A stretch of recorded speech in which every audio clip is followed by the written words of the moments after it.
Hello student, welcome back in another video of class 12th biology human reproduction. Last video के अंदर हमने discuss किया था hormonal control of female reproductive cycle. Okay, menstruation cycle किस प्रकार से होता है मेंस्ट्रुएशन साइकिल, और कौन कौन से हार्मोन्स होते हैं जो रिस्पॉन्सिबल होते हैं रेगुलेशन के लिए मेंस्ट्रुएशन साइकिल के, और कौन से दिन ओव्यूलेशन होता है। अब ओव्यूलेशन के बाद अगर स्पर्म फर्टिलाइज़ कर दे एग को, तो फर्टिलाइजेशन हो जाए, तो उसके बाद के इवेंट क्या होते हैं उन सभी की आज स्टडी करेंगे अपने इस वीडियो के अंदर। So let we start our new topic fertilization and implantation. ये वीडियो स्टार्ट करने से पहले एक चीज़ बोलूँगा, मैं इस वीडियो को लास्ट तक देखना, क्योंकि इस वीडियो के अंदर से आपको कम से कम 2 या 3 नीट के क्वेश्चन आराम से मिलेंगे। ठीक है, क्योंकि बहुत ज़्यादा इंपॉर्टेंट टॉपिक है ये। इम्प्लांटेशन कैसे होता है, कौन कौन सी स्ट्रक्चर्स रिस्पॉन्सिबल होती है इम्प्लांटेशन के लिए। ठीक है, कौन से डे फर्टिलाइजेशन के कौन से दिन के बाद इम्प्लांटेशन होता है, कौन से दिन में क्या बनता है, ये सभी आज डिस्कस करेंगे इस वीडियो के अंदर, तो वीडियो को लास्ट तक जरूर देखना। Okay student, so let we start. Fertilization, fertilization means fusion of male and female gamete, fusion of male and female gamete, male and female gamete is known as fertilization. Male gamete means sperm and female gamete means, what is female gamete? Egg. Okay, secondary oocyte. अब ये मैंने एक structure बनाई है कौन सी, female reproductive system की। अब मैंने जब फीमेल रिप्रोडक्टिव सिस्टम स्टार्ट किया था तो एक स्ट्रक्चर बताई फैलोपियन ट्यूब। ये जो स्ट्रक्चर है इसको क्या बोलते हैं, फैलोपियन ट्यूब बोलते हैं। और ये fallopian tube consist of 3 part.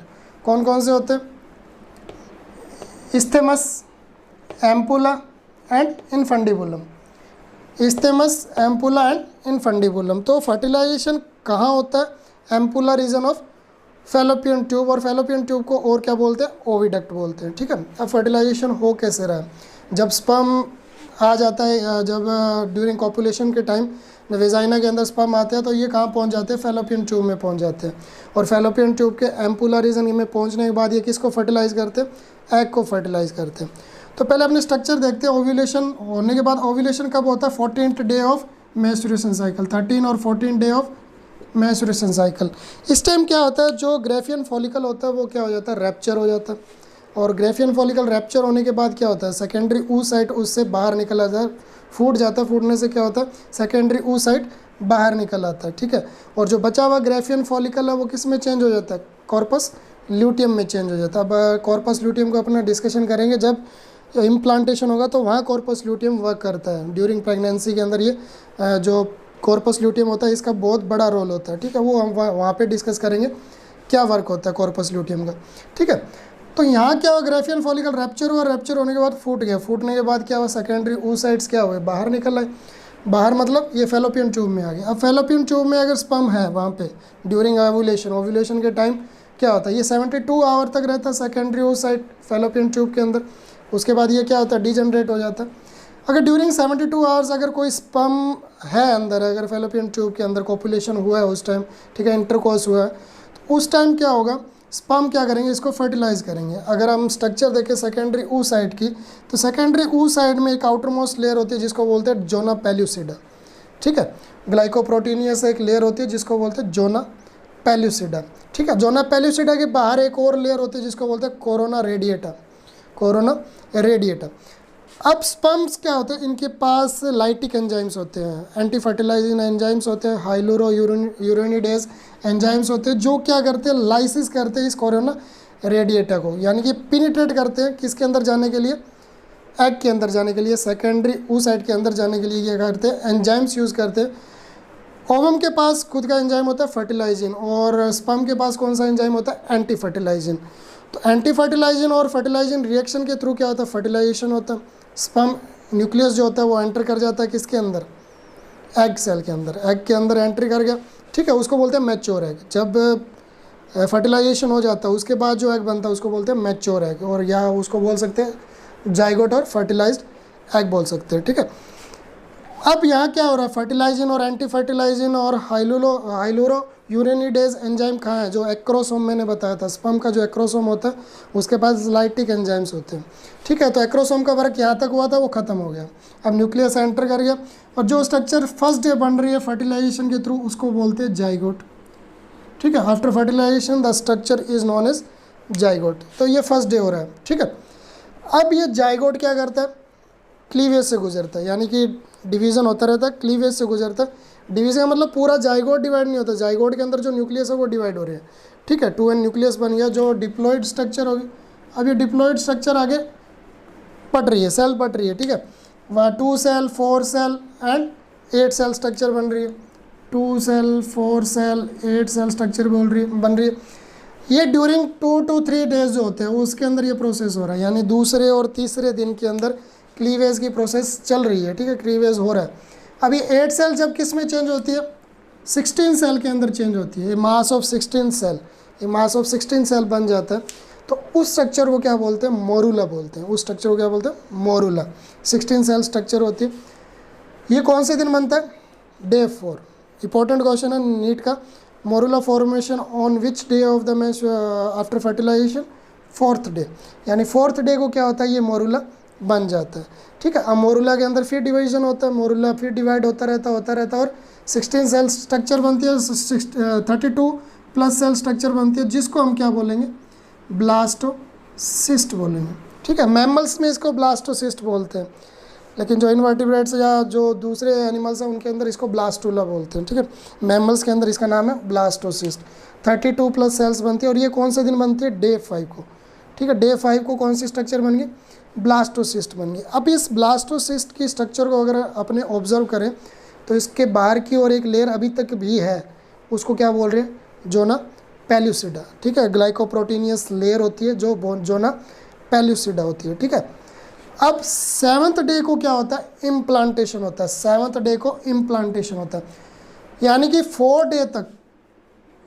Day तक तो ये जो जाइगोट था या जो मोरूला था वो कहाँ था, फेलोपियन ट्यूब में था। अभी तक ये यूट्रस के अंदर नहीं आया है, ये अभी तक कहाँ पड़ा था, फेलोपियन ट्यूब में पड़ा था। अब ये क्या करे, 4 डे के बाद ये 5 to 7 डे में 5 और 6th day, 5th and 6th day ये घूमता रहता है यूट्रस के अंदर, ठीक है। और ये घूमता ये क्या करेगा, वहाँ से न्यूट्रिशन एब्जॉर्ब करता रहता है, ठीक है। न्यूट्रिशन एब्जॉर्ब करेगा, और 7th डे को क्या होता है, इम्प्लांटेशन होता है, ठीक है। आफ्टर फर्टिलाइजेशन 7th डे को क्या होगा, फर्टिलाइजेशन हो गया। ओके स्टूडेंट, अब फर्टिलाइजेशन के बाद के इवेंट क्या होते हैं, किस टाइप से होते हैं वो देखते हैं। अब पहले ये देखते हैं इम्प्लांटेशन क्या होता है। इम्प्लांटेशन को नाइडेशन भी बोलते हैं, क्या बोलते हैं, नाइडेशन भी बोलते हैं। व्हाट इज इम्प्लांटेशन, अटैचमेंट और embedding of developing blastocyst with wall of uterus, यानी कि attachment of the developing blastocyst. अगर ये डेवलपिंग ब्लास्टोसिस्ट है, ये अटैच हो रहा है किसके साथ, यूट्रस वॉल के साथ अटैच हो रहा है। यूट्रस वॉल की जो वॉल की सेल्स होती है वो क्या होती है, कोलुमिनर एपिथेलियल टिश्यू की बनी होती है। यहाँ ये अटैच हो रहा है, तो इस अटैचमेंट को क्या बोल रहे हैं, इम्प्लांटेशन, या इसको नाइडेशन बोलते हैं, ठीक है। अब मैकेनिज्म ऑफ इम्प्लांटेशन, क्या क्या इवेंट्स होते हैं, कौन कौन सी स्ट्रक्चर बनती है, तो उसको बोलते हैं मैकेनिज्म ऑफ इम्प्लांटेशन। अगर आप इस स्ट्रक्चर को देखो ध्यान से, इस स्ट्रक्चर के अंदर जो मैंने रेड कलर की लेयर दिखाई है, वॉल दिखाई है, उसको बोलते हैं जोना पेल्यूसिडा, ठीक है। जोना पेल्यूसिडा के नीचे एक ब्लैक कलर की सेल स्ट्रक्चर है, उसको बोलते हैं ट्रोफोब्लास्ट, ठीक है। अब ये थोड़ा सा यहाँ देख लेना, ट्रोफोब्लास्ट एम्ब्रियोनिक डेवलपमेंट में कोई पार्टिसिपेट नहीं करता, और ठीक है, और इम्प्लांटेशन में भी इसका कोई वर्क नहीं होता। ट्रोफोब्लास्ट क्या करता है, जो प्लासेंटा की फॉर्मेशन होती है वहाँ वर्क करता है, ठीक है। और जो ट्रोफोब्लास्ट होता है ये डिवाइड हो जाता है 2 सेल के अंदर, ठीक है, दो मास ऑफ सेल के अंदर डिवाइड हो जाता है, ठीक है। तो trophoblast secrete proteolytic enzyme to digest zona pellucida, ठीक है।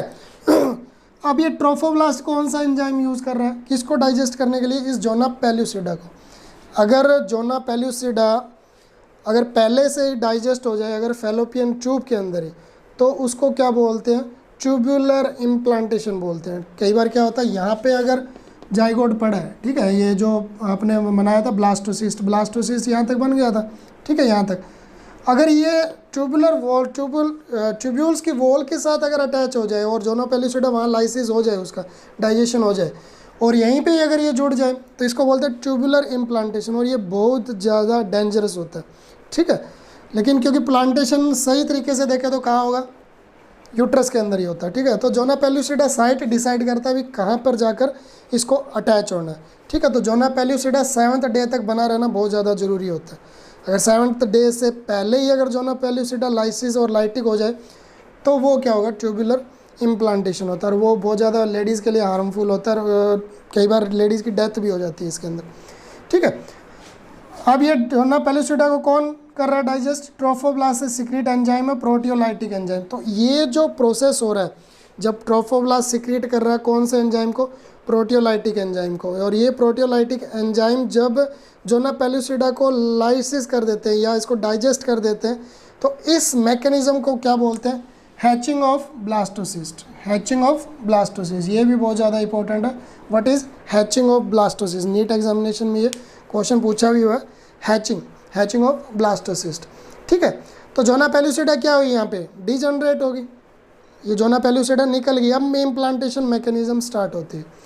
अब ट्रोफोब्लास्ट भी डिवाइड हो जाता है दो टाइप में, inner cytotrophoblast, inner cytotrophoblast and outer syncytiotrophoblast, outer syncytiotrophoblast and inner cytotrophoblast. तो दो प्रकार की ट्रोफोब्लास्ट बन जाती है, inner cytotrophoblast and outer syncytiotrophoblast. जो इनर साइटोट्रोफोब्लास्ट होती है वो एक्सटर्नल एम्ब्रियोनिक मेम्ब्रेन बनाती है, इसकी अपने डिस्कशन करेंगे नेक्स्ट वीडियोस के अंदर, ओके। कौन कौन सी एक्स्ट्रा एम्ब्रियोनिक मेम्ब्रेन होती है, तो उनकी फॉर्मेशन किसके थ्रू होती है, ये बहुत ज़्यादा इंपॉर्टेंट है, थोड़ा ध्यान दे लेना। Inner cytotrophoblast, inner cytotrophoblast is responsible for the formation of external embryonic membrane, external embryonic membrane, ठीक है। outer syncytiotrophoblast is responsible for the secretion of HCG, एक और हार्मोन आ गया HCG, human chorionic gonadotropin hormone, HCG और human chorionic gonadotropin hormone. ये hormone क्या work करता है, जब मैंने बताया था भी जब ग्रेफियन फॉलिकल रैप्चर हो जाता है, रैप्चर होने के बाद सेकेंडरी oocytes निकल जाता है और जो बचा हुआ ग्रेफियन फॉलिकल है वो केस में चेंज हो जाता है कॉर्पस ल्यूटियम के अंदर, और कॉर्पस ल्यूटियम का वर्क क्या होता है, ये प्रोजेस्टेरोन हार्मोन को सिक्रेट करता है, ठीक है, प्रोजेस्टेरोन हार्मोन। और प्रोजेस्टेरोन हार्मोन ड्यूरिंग प्रेगनेंसी को मेंटेन रखने के लिए बहुत ज़्यादा ज़रूरी होता है, ठीक है। किससे हो रहा है, कॉर्पस ल्यूटियम से।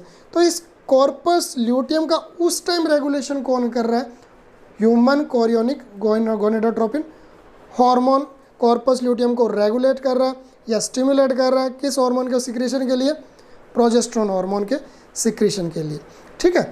तो इनर साइटोट्रोफोब्लास्ट का वर्क क्या हुआ, एक्सटर्नल एम्ब्रियोनिक मेम्ब्रेन की फॉर्मेशन के लिए रिस्पॉन्सिबल होता है, और आउटर सिंसिशियोट्रोफोब्लास्ट ये रिस्पॉन्सिबल होता है secretion of HCG, human chorionic gonadotropin hormone. ये भी क्या होता है, प्रोटीनिशियस हार्मोन होता है, ग्लाइकोप्रोटीनिशियस हार्मोन होता है, ये भी इंपॉर्टेंट है, okay. Human chorionic gonadotropin hormone की नेचर क्या होती है, ये भी ग्लाइकोप्रोटीनिशियस हार्मोन होता है, ठीक है। तो ये स्ट्रक्चर आपको समझ आ गई। अब इस स्ट्रक्चर के अंदर आप देखोगे तो एक मास ऑफ सेल पड़ा है, ये एक mass of cell blue colour में जो मैंने शो किया है, यही जो सेल्स होती है वो रिस्पॉन्सिबल होती है एम्ब्रियो के फॉर्मेशन के लिए, यानी इसको बोलते हैं एम्ब्रियोब्लास्ट, और यही असली क्या होती है, एम्ब्रियो की फॉर्मेशन करती है। तो ट्रोफोब्लास्ट का वर्क कितना होता है, इम्प्लांटेशन के अंदर जाने से पहले ये क्या करता है, जोना पेल्लुसिडा को डाइजेस्ट कर देता है। अब क्या होगा, इम्प्लांटेशन के टाइम ये जो ट्रोफोब्लास्ट होता है ये क्या करता है, प्लासेंटा की फॉर्मेशन के लिए रिस्पॉन्सिबल होता है, ठीक है। और एक कैविटी पड़ी है जिसको बोलते हैं ब्लास्टोसील, ठीक है। एम्ब्रियोप्लास्ट को और भी कुछ बोलते हैं, इसका नाम होता है इनर सेल मास, इसको बोलते हैं inner cell mass. It is responsible for the formation of embryo. अब ये देखो, ये ब्लास्टोसिस्ट क्या हुआ, यूट्रस के पास पहुंचा, यूट्रस की वॉल के पास पहुंचा, ये जो यूट्रस की वॉल है, अब यूट्रस की वॉल की जो कोल्यूमिनार एपिथेलियल सेल है इनको क्या करेंगे, पिनिट्रेट करेंगे। इसको पिनिट्रेट करने के बाद जो सिंसिशियो ट्रोफोब्लास्ट है वो अंदर तक चला जाता है इस टाइप से। ये ध्यान से देखो इस डायग्राम के अंदर, ये मैंने दिखाई है एंडोमेट्रियल सेल रेड कलर के अंदर, ठीक है। एंडोमेट्रियल सेल कोल्यूमिनार एपिथेलियल सेल्स है, ठीक है, एंडोमेट्रियम ऑफ यूट्रस। अब इस कंडीशन के जो क्या बोलते हैं, प्रेगनेंसी के टाइम जब पिनिट्रेशन हो जाता है, जो ब्लास्टोसिस्ट जुड़ जाता है किसके साथ, एंडोमेट्रियम के साथ, तो उस टाइम एंडोमेट्रियम को क्या बोलेंगे, डेसिडुआ बोलेंगे, ठीक है। तो ये पिनिट्रेट करके क्या हुआ, ब्लास्टोसिस्ट अंदर चला गया, ठीक है। साइटोट्रोफोब्लास्ट किसके लिए रिस्पॉन्सिबल होता है, एक्स्ट्रा एम्ब्रोनियल और एक्सटर्नल एम्ब्रियोनिक मेम्ब्रेन के लिए, तो ये कोरियन बनाता है इस टाइम। साइटोट्रोफोब्लास्ट फॉर्म कोरियन जब प्लांटेशन इम्प्लांटेशन हो जाता है, ठीक है। तो इस टाइप से क्या हो रहा है, इम्प्लांटेशन हो रहा है। अब इम्प्लांटेशन के बाद आगे क्या होगा, गैस्ट्रुलेशन होगा, गैस्ट्रुलेशन के बाद क्या होगा, डेवलपमेंट ऑफ द ऑर्गेनोजेनेसिस होगा, ऑर्गन्स बनेंगे, ठीक है। तो वो अपने देखेंगे प्रेगनेंसी के अंदर किस टाइप से। अब एक इम्पॉर्टेंट पॉइंट यहाँ पे, कौन से दिन को ओव्यूलेशन होता है, 14 दिन को, 14th डे को ओव्यूलेशन होता है, ठीक है। अब ओव्यूलेशन 14th डे को हो गया यहाँ पे, फर्टिलाइजेशन फर्स्ट डे को फर्टिलाइजेशन और जाइगोट बना, ये कितने दिन हो गए, 7 डेज, ठीक है। और ये इम्प्लांटेशन के अंदर यहाँ भी 3 डेज लगते हैं, इम्प्लांटेशन में पूरे कितने दिन लग जाते हैं, 3 डेज। तो 14 + 10 24 और 25 डेज ये टोटल हो जाते हैं, ठीक है। जो अब प्रेगनेंसी के टाइम टेस्टिंग कैसे करते हैं, जब 24 to 25 डेज हो जाते हैं लेडीज़ को, ठीक है, मेंस्ट्रुएशन साइकिल का 14 डे और +10 ये और जोड़ लो। अब उसके अंदर क्या करते हैं, उस कंडीशन के अंदर जो लेडीज़ के यूरिन होता है, उस यूरिन में कौन सा हार्मोन प्रेजेंट होता है, HCG।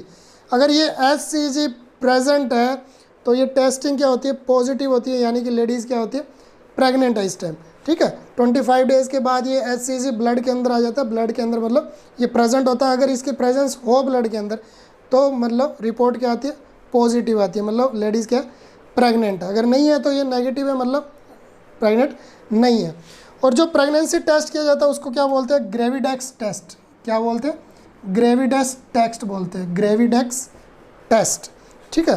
प्रेगनेंसी टेस्ट को क्या बोलते हैं, ग्रेविडेक्स टेस्ट बोलते हैं। यानी 25 डेज़ के बाद ये HCG बनना लग जाता है और HCG प्रेजेंट होता है यूरिन के अंदर और ब्लड के अंदर। तो यूरिन टेस्टिंग करने से पता चलता है भाई लेडीज़ क्या है, प्रेग्नेंट है या नहीं है, ठीक है। तो ये सब प्रोसेस हुआ फर्टिलाइजेशन और इम्प्लांटेशन और नाइडेशन के। नेक्स्ट वीडियो के अंदर अपने स्टडी करेंगे lactation parturition. Okay, so thank you student.